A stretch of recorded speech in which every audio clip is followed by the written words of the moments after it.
Muy buenas noches, estamos al aire, saludarlos a todos de parte de los compromisarios del departamento del Huila, en la región sur colombiana y en todo Colombia. Esta noche con un invitado súper especial para hablar de un tema de primera importancia y de primer plano a nivel nacional, la reforma tributaria presentada por el gobierno que la retiró. Y queremos hablar esta noche muy especialmente sobre esa reforma tributaria que a todos nos pensaban tocar el bolsillo. Tenemos como invitado especial a Carlos Tovar. Muy buenas noches, Carlos. Buenas noches, Mauricio. Muchas gracias por la invitación. Un saludo especial también a Wilder y a todos los compañeros de Compromiso Ciudadano de la región del Huila. Carlos Tovar, economista, asesor de despacho del primer alcalde por elección popular del municipio de Neiva, el doctor Jairo Morela Liscano. Igualmente, Carlos, un gran promotor, constructor y puesta en operación de la central mayorista de abastos del departamento del Huila, Surabastos. Trabajó igualmente en el área de mercadeo como constructor y puesta en operación del área de mercadeo de Molino Roa, columnista de varios periódicos regionales y analista de noticias en diferentes estaciones radiales del departamento del Huila. Un invitado de primera línea tenemos esta noche, los compromisarios, para que nos cuente un poco sobre la coyuntura que está viviendo el país en este momento. Aquello de la reforma tributaria. Carlos, preliminarmente, ¿qué tienes que decirnos con relación a la reforma tributaria presentada por el gobierno? Bueno, Mauricio,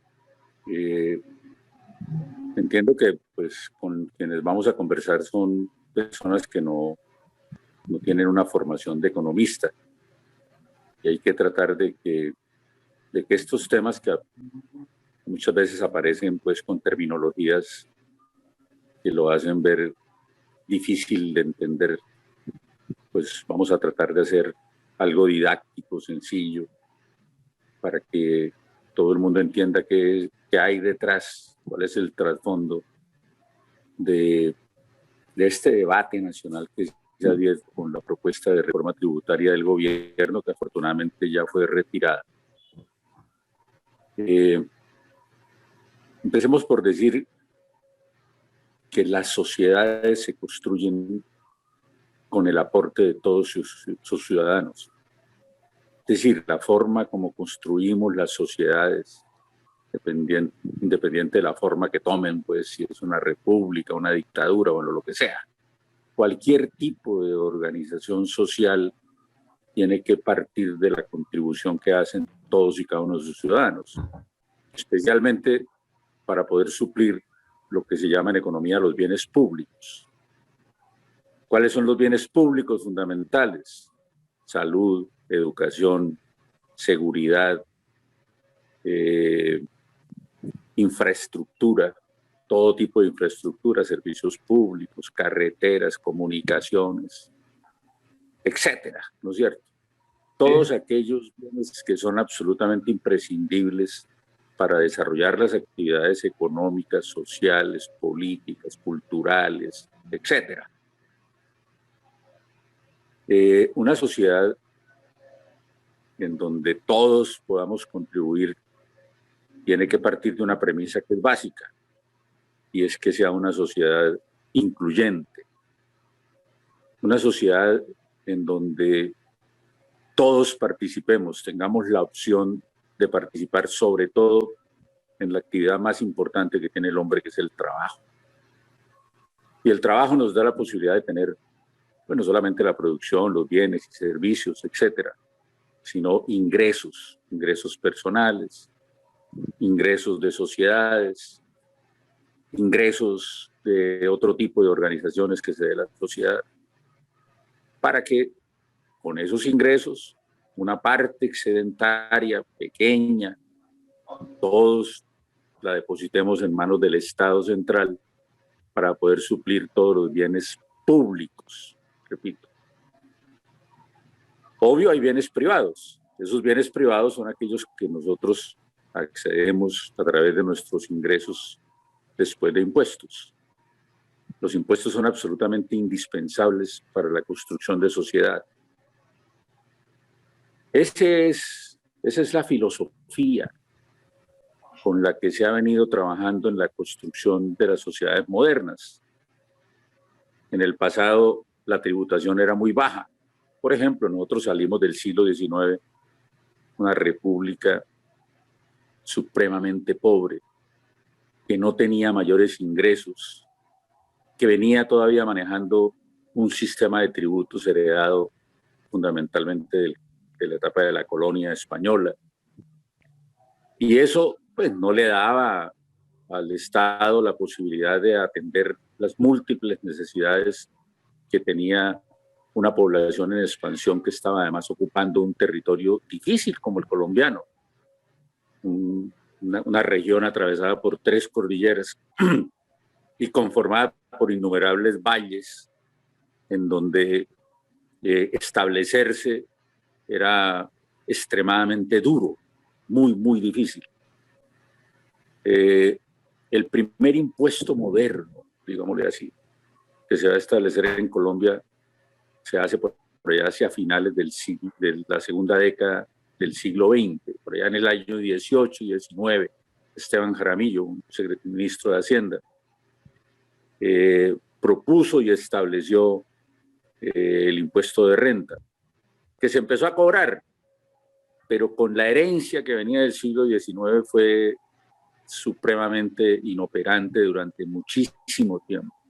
Tuvimos que esperar por lo menos otros 20 o 30 años para que ese impuesto de renta, que es el impuesto que se paga por los ingresos que se obtienen de la explotación del mercado nacional, pues los que obtienen esos ingresos excedentarios, pues los aportemos pues para que el Estado pueda, vuelvo y digo, hacer todos los bienes públicos, carreteras, servicios públicos, domicilios, la educación, la salud, etc.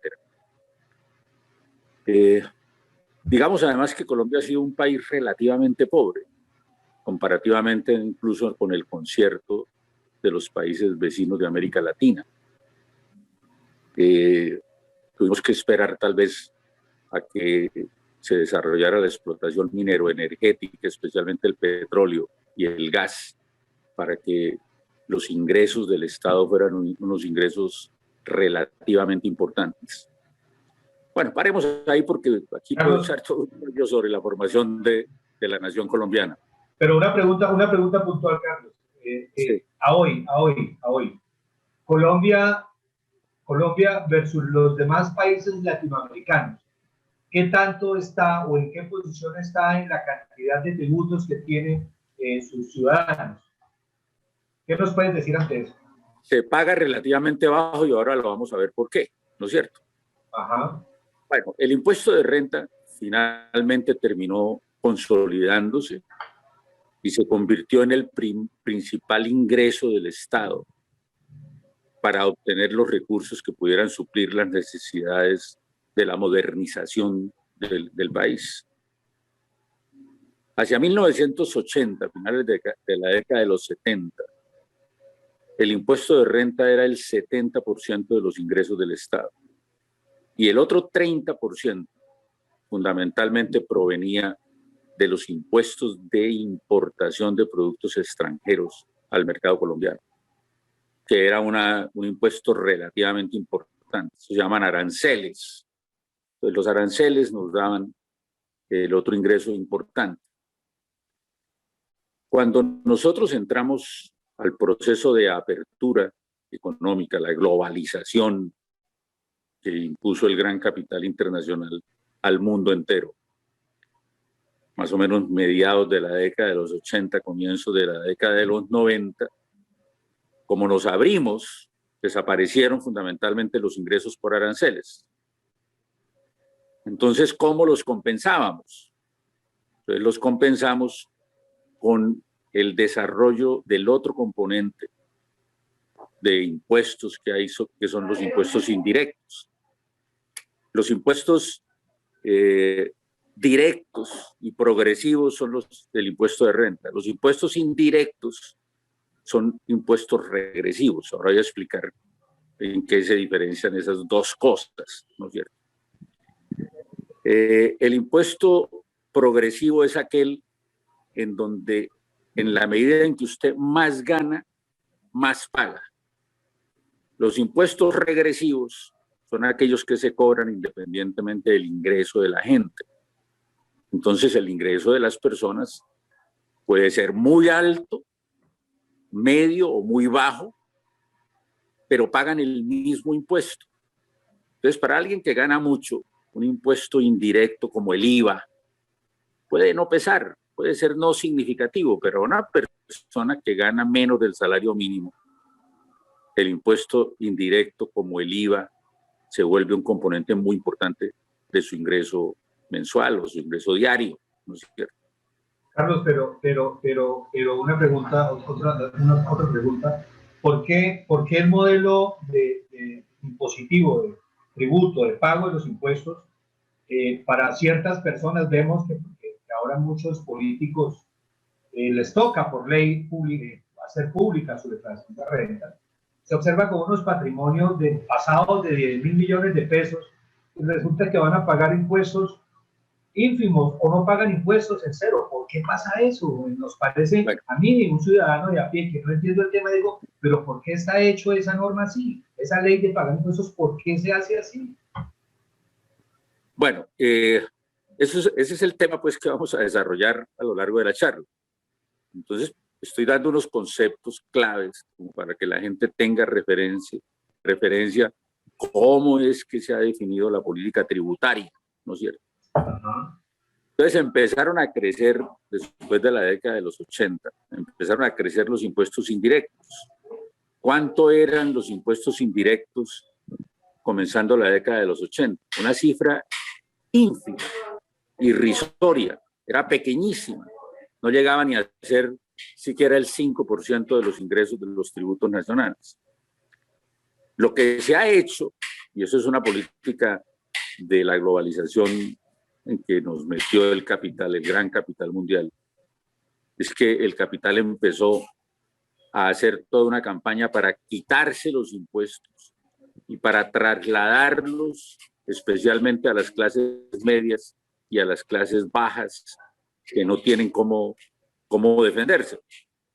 Entonces, el IVA llegó a crecer de una forma tal que hoy casi significa el 50% de los ingresos por tributos que tiene el país, mientras el ingreso de renta bajó del 70%, casi el 80%, a un poco más del 50% que es hoy.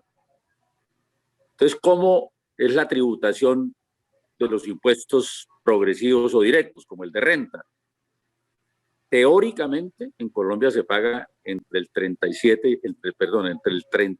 y el 38% de impuesto de renta, dependiendo que sean personas naturales o empresas de tipo jurídico, sociedades, ¿no es cierto? Teóricamente. Y el IVA fue subiendo del 2-3% que empezó con el gobierno de Betancourt tal vez, y hoy ya va en el 19%, o sea, es casi el 20% de los ingresos de todos los colombianos los que teóricamente se tributan a través del impuesto, de impuestos indirectos como el IVA. No es el único. El impuesto a la gasolina, por ejemplo, es otro. El impuesto al consumo es el otro. Son los tres importantes impuestos indirectos. Y esos grandes capitales o grandes patrimonios empezaron a lo largo de muchas reformas tributarias que vienen desde la década de los 90 hasta hoy, van como 17 reformas tributarias, fueron generando una serie de exenciones a determinados sectores productivos que llevan a que la tributación sea tremendamente baja. Por ejemplo, el más aberrante de todos es el de la explotación petrolera. La explotación petrolera en un momento determinado llegó a tributar entre el 30 y el 40% por impuesto de renta directo.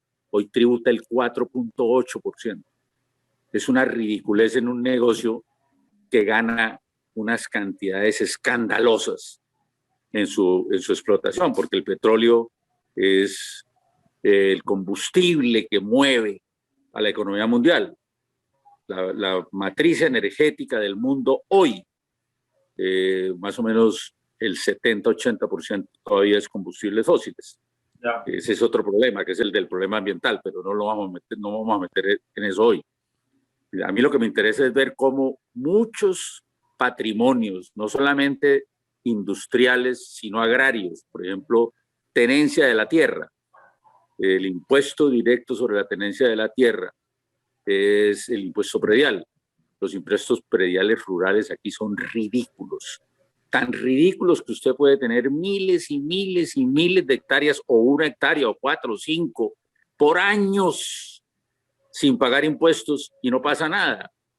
Además porque los impuestos son supremamente bajos. Entonces, lo que hace mucha gente es comprar tierra, atesorar, puede que no la exploten siquiera, pero eso por el mecanismo de valorización en el tiempo, pues terminan valiendo un montón de dinero y algún día usted vende esa tierra y se gana un montón de plata, ¿no es cierto? Las sociedades desarrolladas tienen impuestos prediales supremamente duros, incluso confiscatorios. Los Estados Unidos de Norteamérica, usted llega a tener tierra sin usar y se lo come la DIAN de allá. En par boliones le quita la tierra, porque usted tiene que pagar una renta presuntiva, que es la renta mínima que tiene que entregar esa sociedad por un factor de producción que es la tierra y que no se esté explotando. Ahora, si usted lo explota, pues eso le da para pagar impuestos y para ganar dinero, ¿no es cierto? Bueno, obvio, eso necesita que el Estado haya generado unas condiciones macroeconómicas para que usted pueda usar los factores de producción. No solamente la tierra, sino el mismo capital. ¿Y cuáles son esas condiciones básicas mínimas? Los bienes públicos. Si usted tiene buenas carreteras, tiene buenos servicios públicos, tiene un mercado interno dinámico porque hay mucha gente trabajando y la gente puede comprar, pues los negocios se mueven, ¿no es cierto? Y asimismo pueden tributarle al Estado. Entonces, ¿por qué mucha gente paga cero? Precisamente por todas esas exenciones, por esos rotos que hay en el estatuto tributario que permite que esas empresas o esas personas no contribuyan como debieran contribuir. Dicho eso, perdón, doctor Carlos, dicho eso, llegamos a una primera conclusión. El estatuto tributario, la misma legislación tributaria del país, está permitiendo que grandes patrimonios no estén rentando, no estén pagando al Estado lo que debería pagarle realmente. Exactamente. Pero vuelvo y le digo, eso no es un problema de Colombia, es un problema mundial. Si ustedes le han puesto atención a las noticias recientes, el nuevo presidente de los Estados Unidos, el señor Joe Biden, está desmontando esa política de exención a los grandes capitales que empezó en 1985 en el gobierno de Ronald Reagan.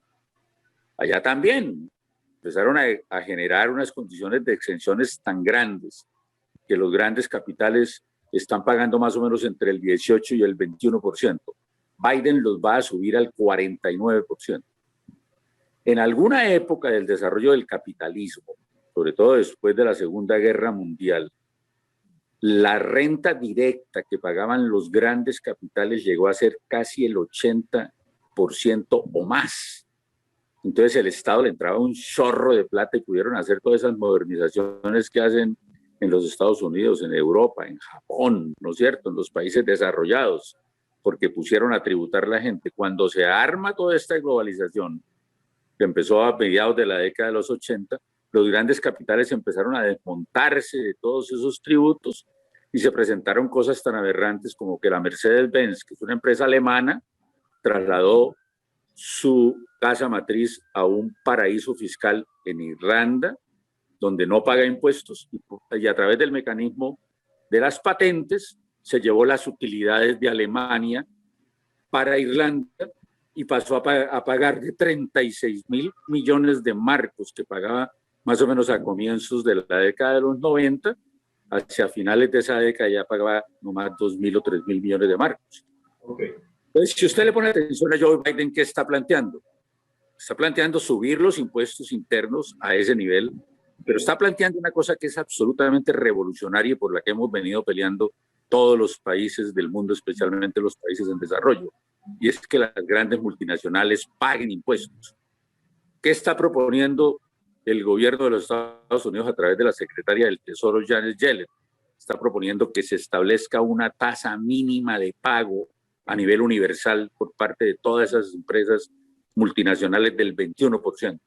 ¿Usted se imagina cuánto le ingresaría a Colombia si todas las multinacionales tuvieran que pagar el 21%? Mírenlo nomás con el petróleo, está pagando el 4.8%, nos tendría que pagar el 21%, mínimo, ¿no es cierto? Entonces... Bastante revolucionario el planteamiento. Claro, es decir, esa es una discusión que se está librando no solamente en los Estados Unidos, la ha venido librando especialmente Europa, la ha venido librando también Japón y algunos otros países del sureste asiático, países africanos, obviamente los países latinoamericanos, que somos los más débiles en la coyuntura actual, ¿no es cierto?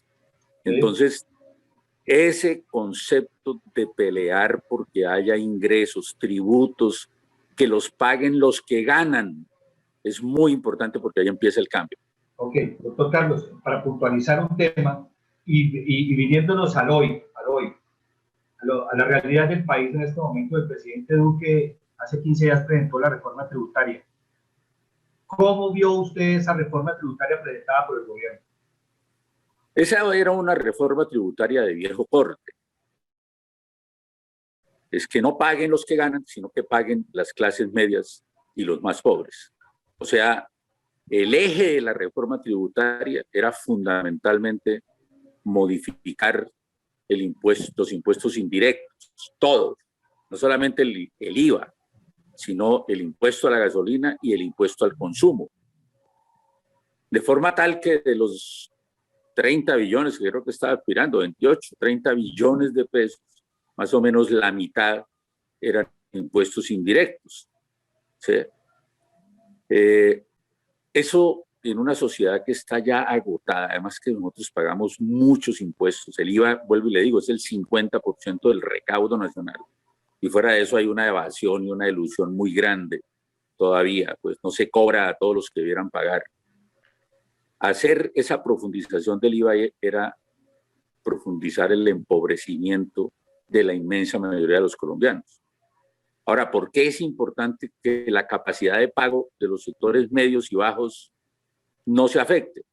Porque somos más, porque somos la mayoría, porque el consumo nacional depende de la capacidad de compra de la inmensa mayoría de los colombianos. Los ricos pueden ganar mucho, pero no pueden comer o almorzar 2 o 3 o 5 veces. Hacen la misma comida que hace un pobre, ¿no es cierto? Entonces la plata que se ganan, pues la gastan en el consumo básico como personas y son muy poquitos. Los grandes ricos, los súper ricos de este país son menos del 1% de la población. Entonces, miremos una situación para entender esto del peso específico de los distintos estratos sociales. En Neiva, los estratos 1, 2, 3 y 4 son cerca del 85% de la población. El 85% de la población. Si usted le suma el 5, pasa del 90%, 90 y pico por ciento. Un poco más del 85, es como el 87. Si usted suma el 5, es como el 93, 94. Estrato 6 son como 4 o 5% o menos, ¿no es cierto? Entonces, si usted le quita capacidad de compra a los estratos bajos, pues se cae el consumo, no hay quien compre. Pueden incluso producirse cosas que se necesitan, pero no hay capacidad de compra. ¿Qué es lo que hacen las sociedades desarrolladas? ¿Qué hizo los Estados Unidos y Europa en esta crisis? Le metió plata al bolsillo a la gente. El gobierno de los Estados Unidos, en el gobierno de Trump, le metió 900.000 millones de dólares en el bolsillo a todos los ciudadanos norteamericanos. Este gobierno de los Estados Unidos ya les dio $1.400 mensuales para todas las familias norteamericanas, y le va a meter, eso vale 1.9 billones. Acaba de meterle 2 billones de pesos, perdón, 4 billones adicionales a todo lo que llama la reactivación, y acaba de proponer la semana pasada 2 billones más para atender fundamentalmente a 2 sectores que son socialmente muy débiles, que son las mujeres y los niños. Es así, es metiéndole plata al bolsillo como se mueve la economía, ¿no es cierto? Claro, Fuera de estamos eso, de pues ha acuerdo. apoyado a los grandes bancos, también al gran sector financiero.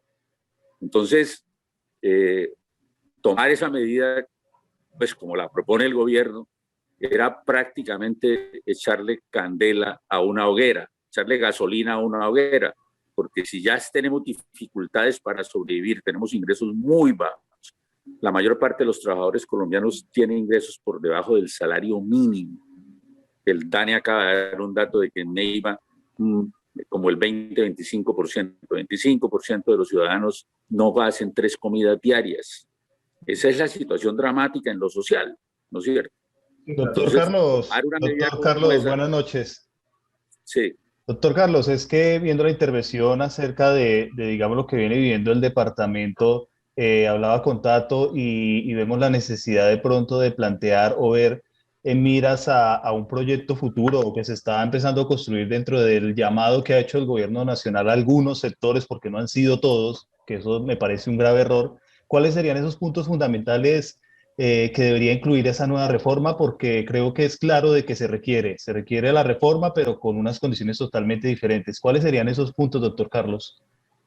sí. Bueno, hay una salida de emergencia que la planteó ya la Coalición de la Esperanza, que es más o menos también la propuesta que ha hecho la ANDI y otros sectores políticos, que es, se hizo una reforma en el año 2018 en donde se le quitaron tributos a las grandes empresas. Lo que estamos proponiendo es deróguese lo que se hizo en el 2018 para que recupere el Estado unos ingresos que son claves para mantener la estabilidad financiera, porque aquí hay otro problema, que es un problema que subyace, que es el de la deuda soberana. Este país tiene una deuda pública y las empresas también tienen una deuda muy grande con los prestamistas internacionales, tanto prestamistas institucionales como el Fondo Monetario Internacional o el Banco Mundial o el Banco Interamericano de Desarrollo o la Corporación Andina de Fomento, que son bancos institucionales, pues bancos de los gobiernos que le prestan a países en desarrollo, pero también los bancos privados y los fondos de inversión tienen créditos muy grandes, especialmente en empresas, y esa deuda soberana pesa mucho en el desarrollo. Casi que destinamos tanto dinero para pagar intereses y abonos a capital de esa deuda como la cantidad de dinero que dedicamos para un sector como la educación. Entonces, eso nos quita recursos importantísimos que podíamos destinar precisamente para atender las necesidades sociales en salud en un momento de una crisis tan aguda como esta de la pandemia. No tenemos los recursos suficientes para hacer todo lo que hay que hacer para poder atender la pandemia, porque además de la política neoliberal a lo largo de estos 30 años desmontó todo lo que nosotros habíamos construido en 30 o 40 años de lo que se conoció como el sistema de salud público que existía en el país, ¿no es cierto? Entonces ese problema de la deuda soberana es un problema crítico, pues de la deuda pública en general es un problema crítico para garantizar el pago de los intereses. Ellos saben sumar y restar. Para poder garantizar ese pago de los intereses necesitamos unos ingresos más o menos entre 7 y 8 billones o 10 billones. El ministro de Hacienda dijo hoy que eran más o menos 10 billones, que es lo que garantiza que las deudas que hemos asumido, incluyendo las de la pandemia, en donde creció exponencialmente la deuda internacional, la podamos pagar en los años por venir. Así pues nos quiten recursos importantes de inversión social en el país. ¿Ve usted totalmente? Permítame, le termino de responder a Wilder. El otro componente es el componente de los ingresos regionales y locales. Nuestros departamentos y municipios son extremadamente pobres. Los ingresos que se perciben son pequeñísimos frente a las necesidades sociales. Y nosotros no atendemos, sino mal atendemos educación, salud y saneamiento básico. Pero el resto de los bienes públicos no los podemos atender. Atendemos parcialmente salud, parcialmente educación, parcialmente saneamiento básico. Pero, por ejemplo, hace 30 años no le invertimos a las carreteras terciarias. O sea, las vías rurales que están destruyéndose porque a lo largo de veranos y de inviernos sin mantenimiento esas carreteras pues se van desapareciendo. Y así, si usted coge todas las cosas... Estamos cortos de tiempo. Sí. Estamos cortos de tiempo y quisiéramos resaltar o escuchar su opinión referente al planteamiento que hizo la coalición de la Esperanza de Duque y que fue recogida por Duque. En 2 minuticos, doctor Carlos. Bueno, listo. Entonces, ante esta situación de crisis que ya más o menos la describimos, la coalición de la Esperanza le manda una nota al presidente de la República en donde, retomando la propuesta de la ANDI y haciendo unas adiciones, le damos más o menos de dónde se podrían sacar esos recursos que se necesitan para el hueco fiscal que tenemos, especialmente para darle estabilidad financiera frente a esa deuda internacional. Entonces le decimos devolución del ICA, 5.2 billones, eso es anular lo que había hecho en el 2018. Aplazar la reducción de las tarifas de renta a empresas, que también es de la reforma del 2018, 6.2 billones. El impuesto al patrimonio, que le habían hecho una reducción, nos daría otro billón de pesos. El IVA a consumo de lujo, control al gasto y evasión, 3 billones. Y además les proponemos aplazar la devolución del IVA por compra de bienes de capital. Cuando usted compra bienes de capital y los trae para el país, para desarrollar empresas, tiene una exención que si se la retiramos da más o menos 6 billones de pesos adicionales, y eliminar los famosos 3 días sin IVA, eso significa ingresos de tributos más o menos por 1.5 billones. Todas medidas prácticas, inmediatas, fáciles de tomar, porque la ¿Cuál otra hace falta? discusión... ¿Cuál hace falta? ¿Cuál hace falta? No, yo creo que ahí está. A su criterio. Con eso, no, yo creo que con eso nosotros cubrimos sin problemas las necesidades fiscales, no solamente para dar estabilidad financiera, sino para tener unos recursos adicionales que nos permitan cubrir programas como el PAEF, o bueno, todas estas ayudas sociales que se le dan a las empresas pequeñas y medianas especialmente, y a la sociedad en general empobrecida, que hay que darle un auxilio, una especie de renta básica durante el tiempo que dure esta pandemia. Estamos diciendo que más o menos nos vamos a gastar entre 6 meses y 1 año adicionales. Pues hay que tener esos recursos para poder atender a la sociedad, para que la sociedad se pueda encerrar, por ejemplo, cuando haya que encerrarla, para evitar que se desarrolle la pandemia. Eso daría ingresos más o menos si se hacen todas esas medidas, da ingresos como por 22 billones de pesos. O sea, son, repito, medidas inmediatas que se pueden tomar, que da estabilidad, ¿no es cierto? Sí. Que nos da además tiempo para que la sociedad pueda meterse en una discusión mucho más de fondo, como la que está dando la sociedad norteamericana hoy en día, que es el de poner realmente en orden los tributos para que quienes más ganan, más paguen. Doctor Carlos, muchas gracias por su tiempo, pero el tiempo es supremamente corto, pasa volando, supremamente interesante. Muy seguramente nos veremos más adelante con usted, lo volveremos a invitar para que nos acompañe. Muchas gracias por su tiempo. Con mucho gusto, Mauricio y Wilder. Doctor Carlos, siempre un placer contar con su presencia y su buen concepto. Muchas gracias, doctor Carlos, por atendernos. Feliz noche. A todos los amigos que nos siguen, muchas gracias y nos vemos dentro de 8 días con otro invitado para tratar algún tema de mucha actualidad. Chao.